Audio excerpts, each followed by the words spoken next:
morning, chat. Hope y'all are doing fantastic today. What are we doing? First, let's take a look at what we've got here. Testing that is done. Like, testing is done. The extension.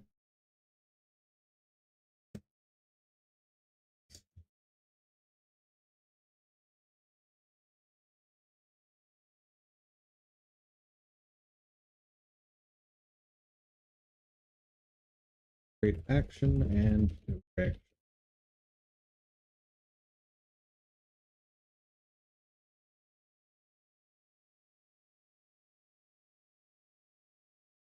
And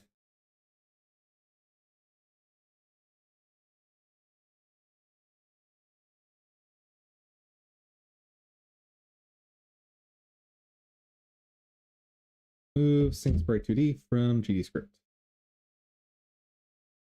Cool.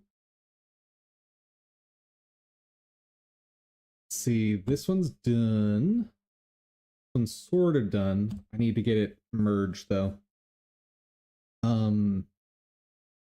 Yeah, that'll work. Oop. But first, we have some startup to do. And an elite skill to get. Because the last thing we did yesterday in Guild Wars was run all over the place to grab an elite skill that was the wrong one.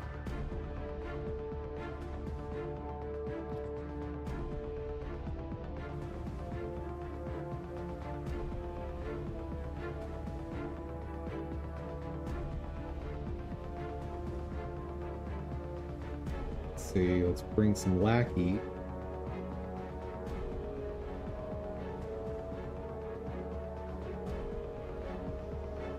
That'll do.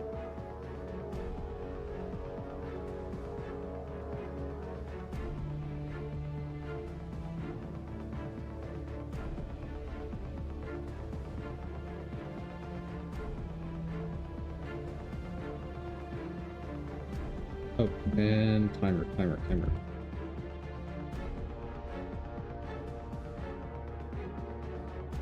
There we go.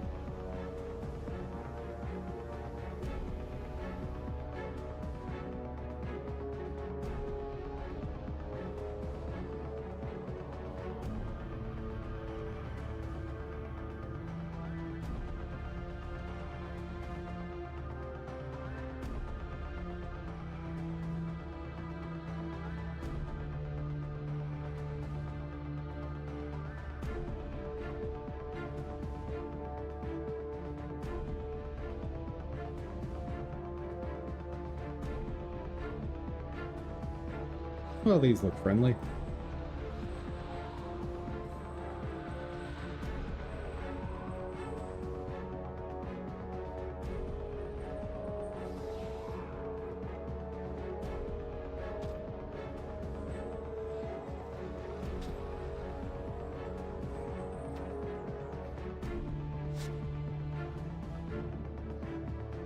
Can I escape them? Yes, very easy. All right. As with all overworld groups, you can kill one, you can kill them all.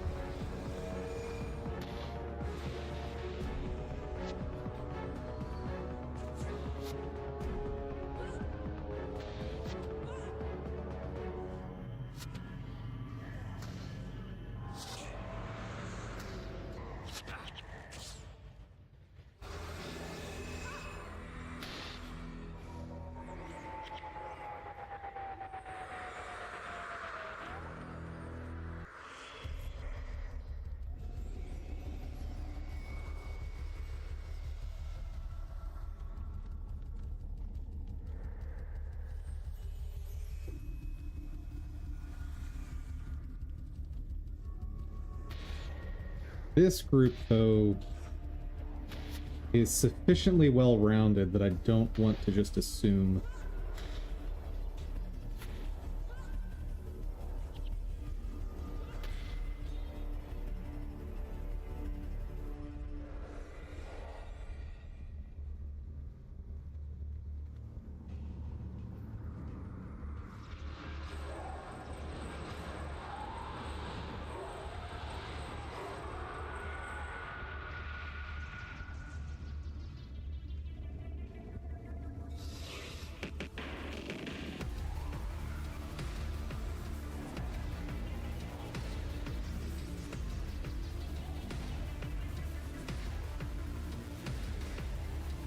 Get out of here.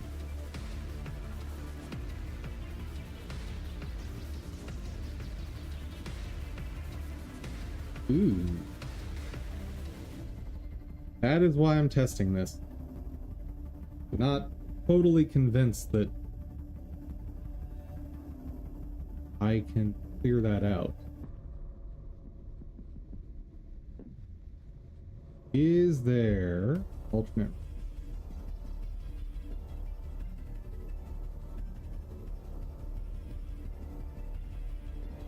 Yes.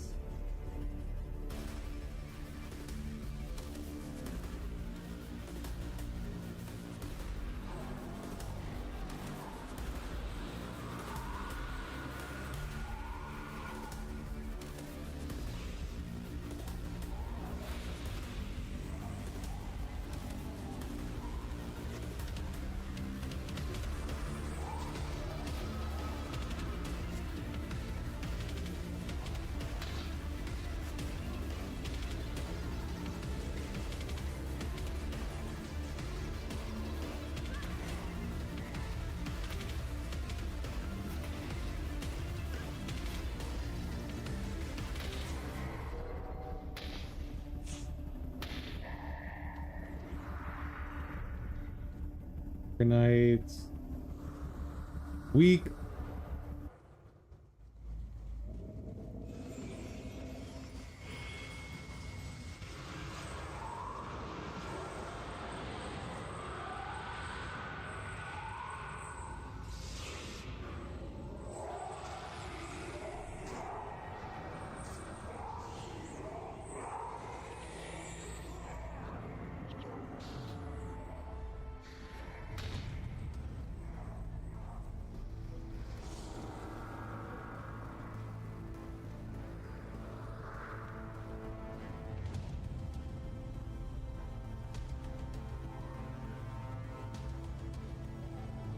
Hold on. Is that a different group or is that the same group?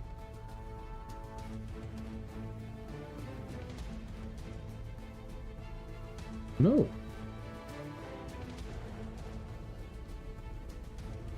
That's a separate group.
Hmm.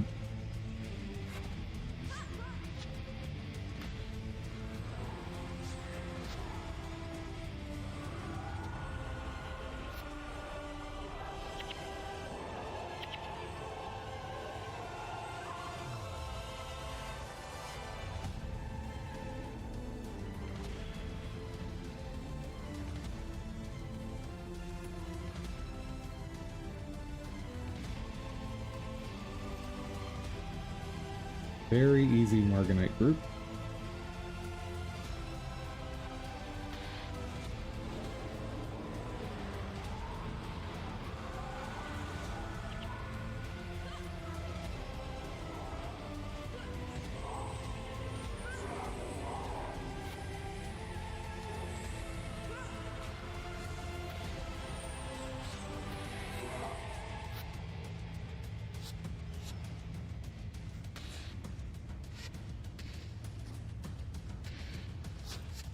Dreams, Word of Madness.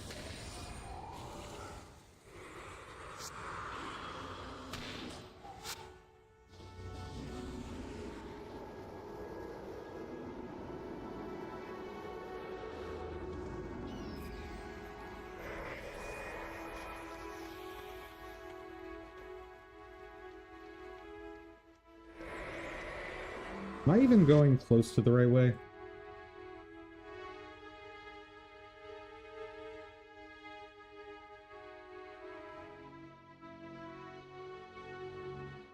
Yes.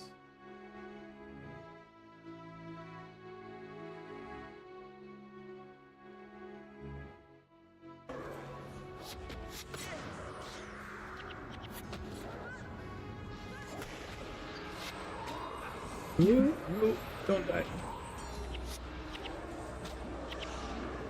I died.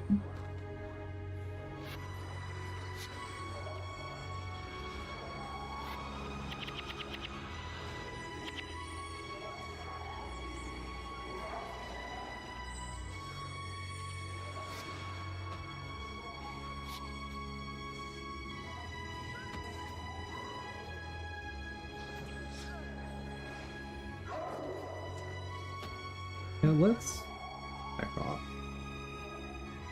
This is not working. There's too many groups all converging at once.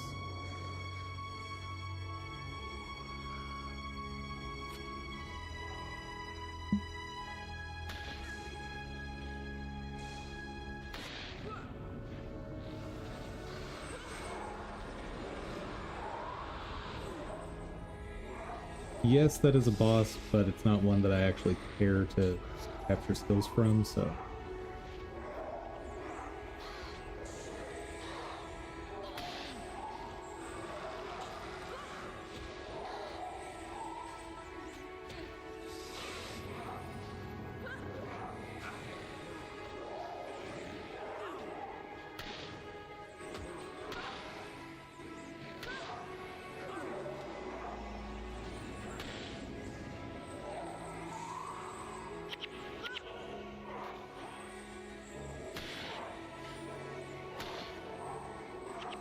You good? Oh, Cleric Boy came all the way over.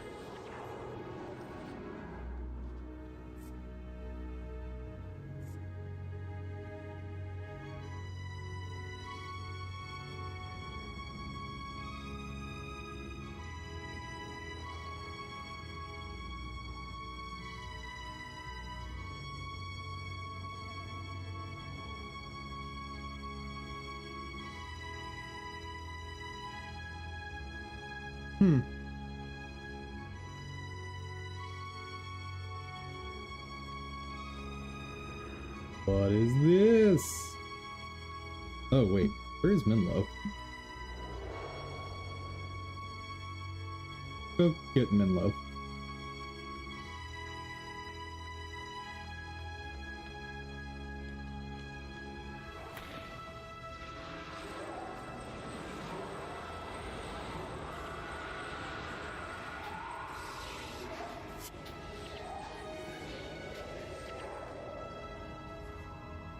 All right.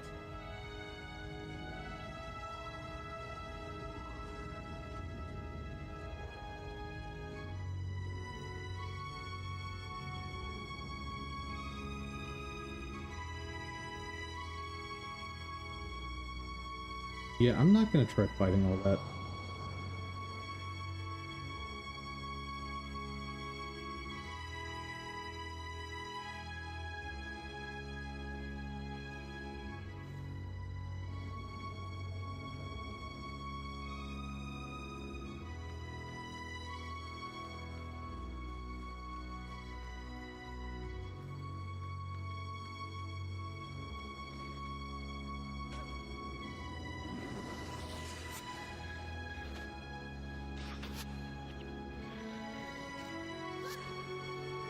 It's fine.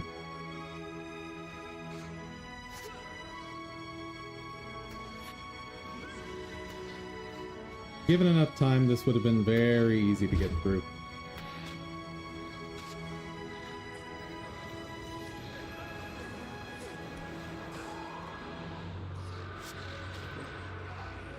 Maybe.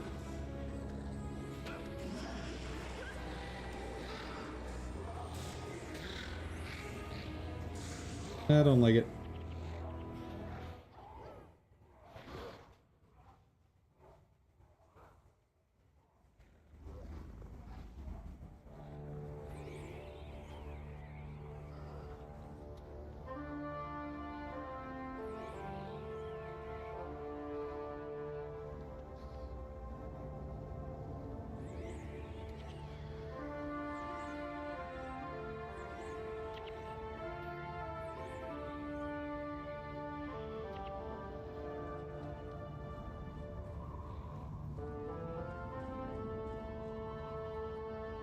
Okay. Yeah, no. Now it's definitely possible to just fight these two.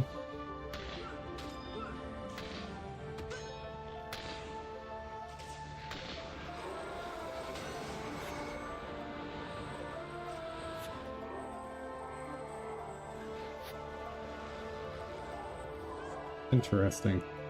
So it is one group.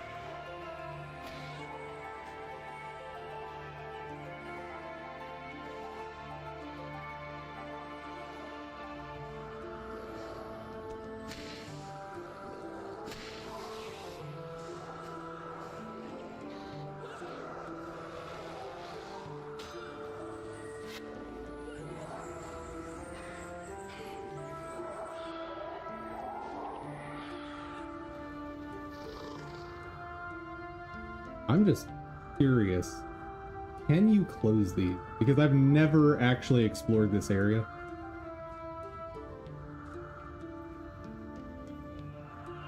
Seemingly no. Okay, so those rifts are just there for show.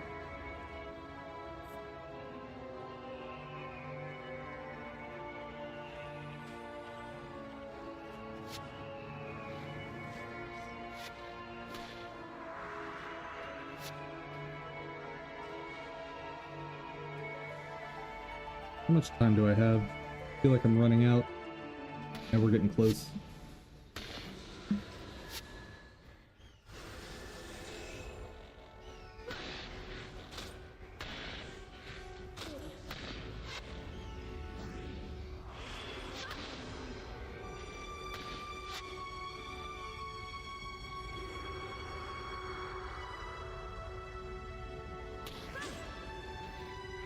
Do these just appear out of the ground here?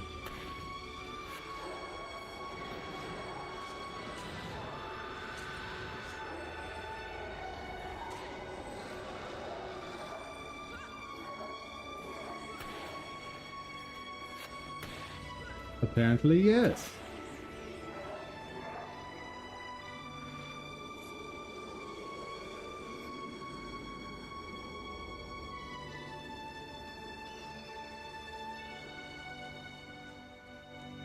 Dude, this place is awful.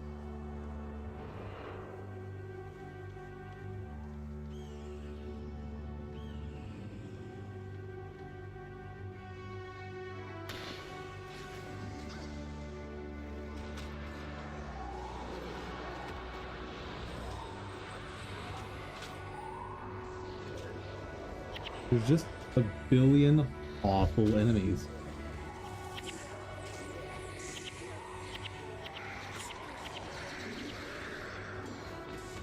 Oh, we're dead.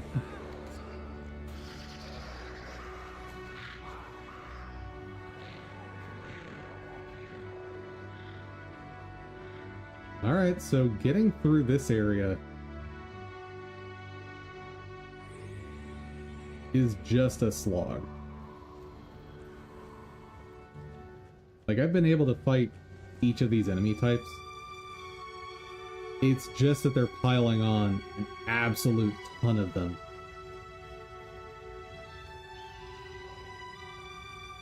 Alright,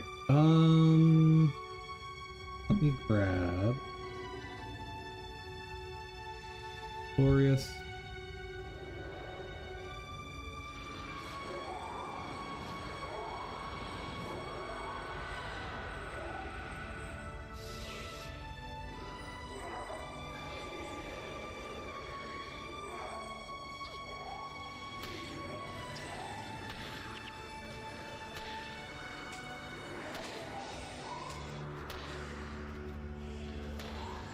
The other factor is that they roam just enough to pile onto each other.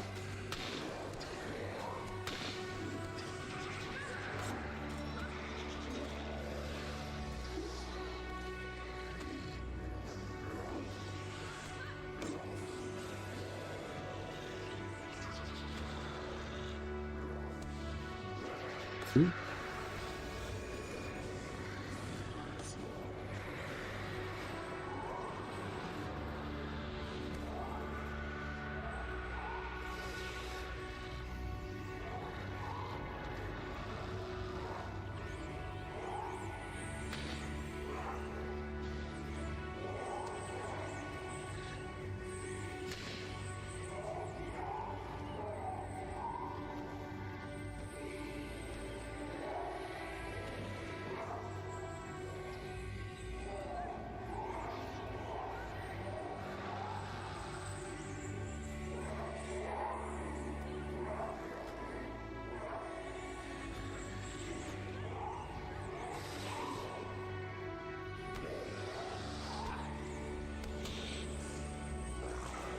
Oh, that was a boss. But necromancers are some of the easy. Not too worried.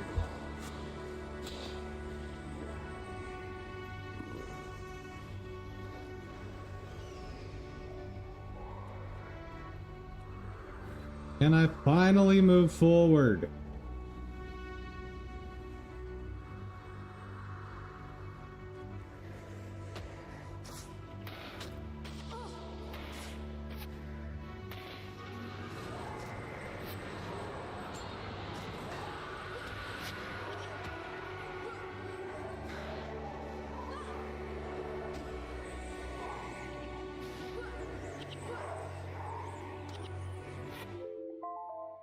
Yeah.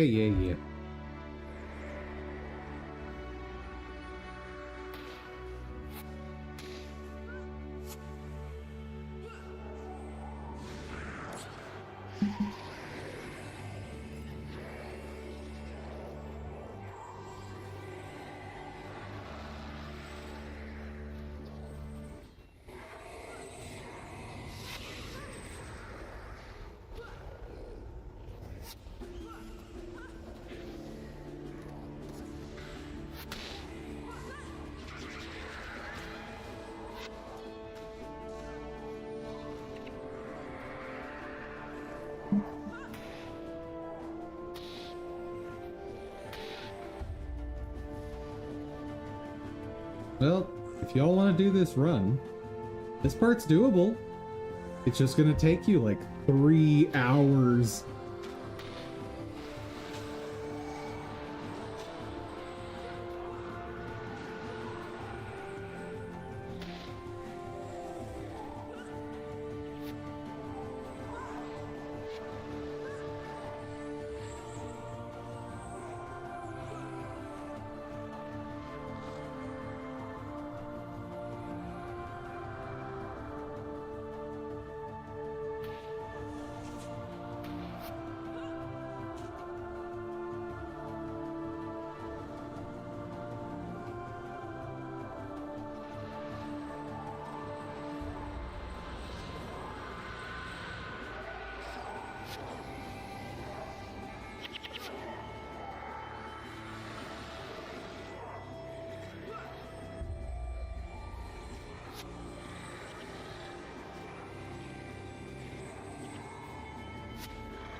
We almost there? Because I don't want to have to back to the...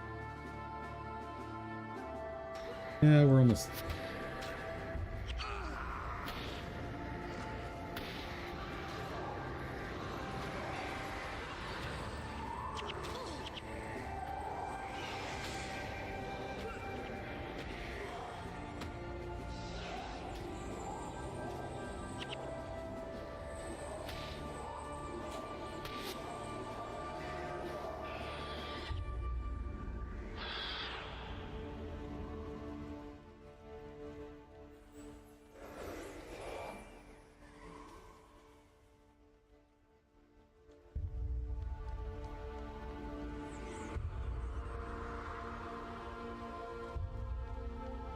Consort of Ruin. There you are.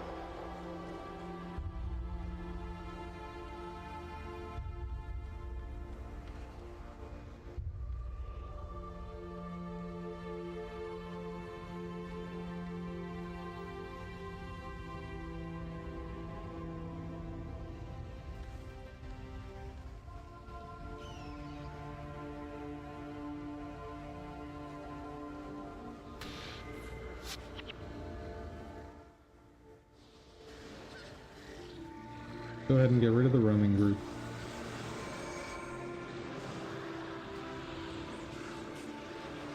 Oh, nope, nope, nope.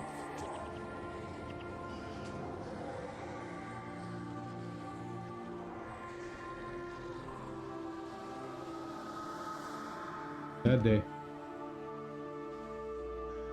Consort came over.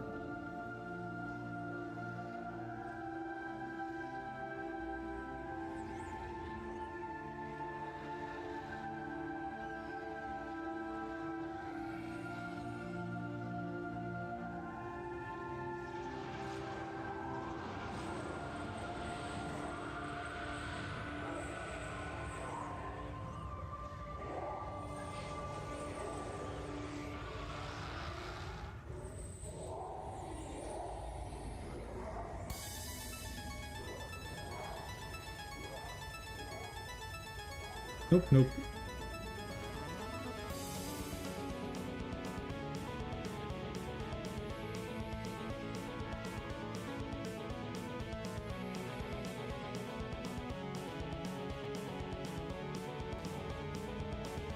So is that one group?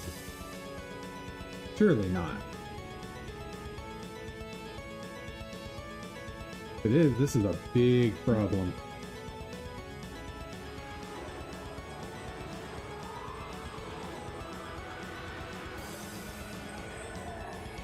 Oh, come back.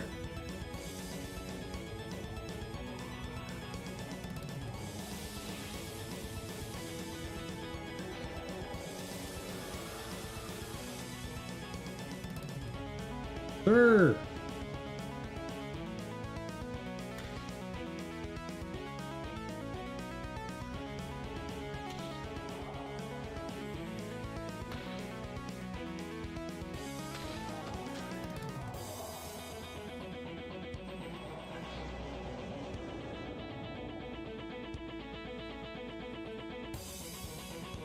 Fine. Put up here.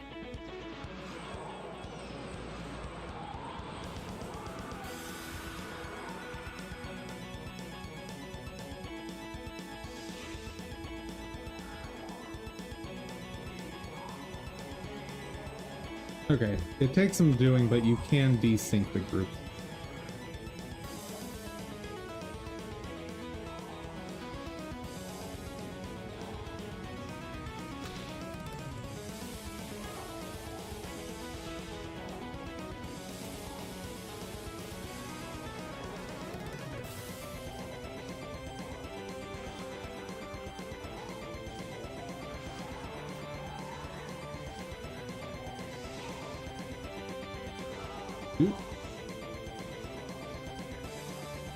Alright, while that's progressing,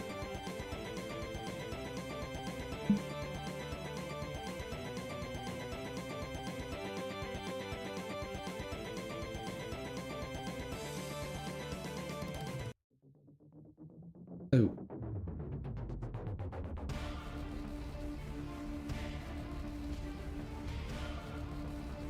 the heck is this?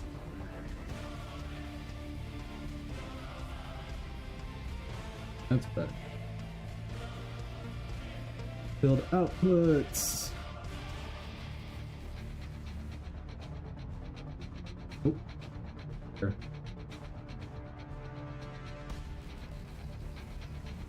Wait, are you guys just camping? Garbage.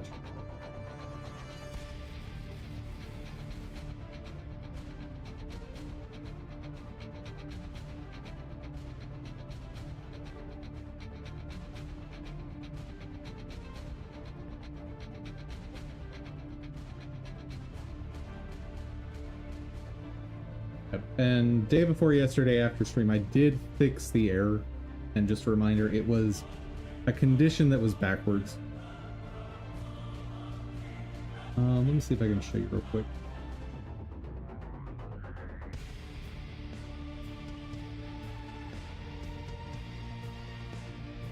Right.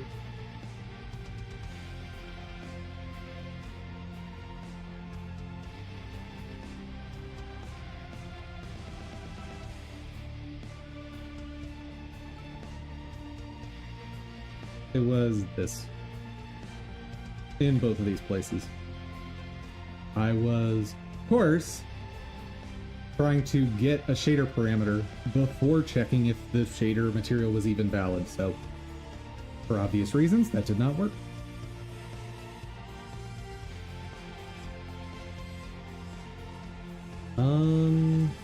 They're just camping out, huh? Okay, let's have them resurrect me and we run away.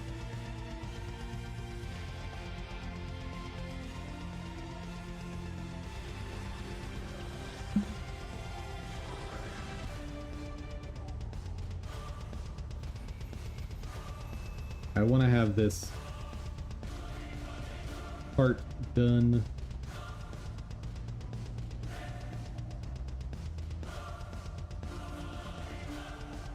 You're gonna run this far to me. I will take it.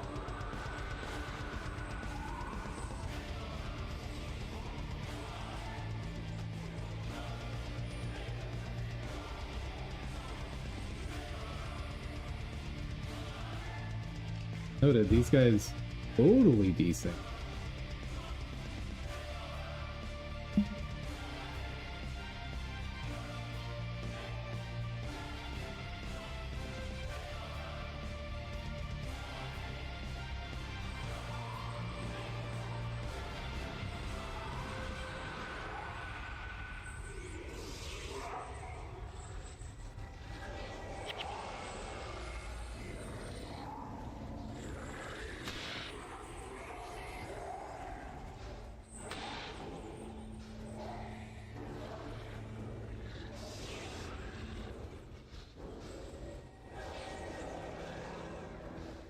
And apparently a very easy boss.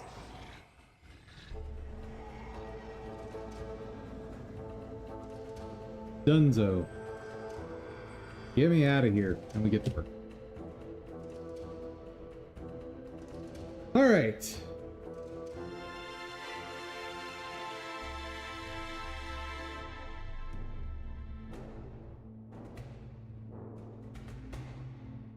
Excuse me?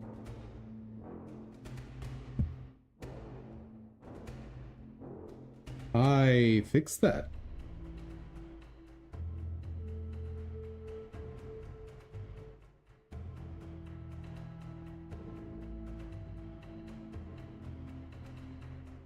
Excuse me?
Okay. Apparently we are not done. What the heck is wrong now?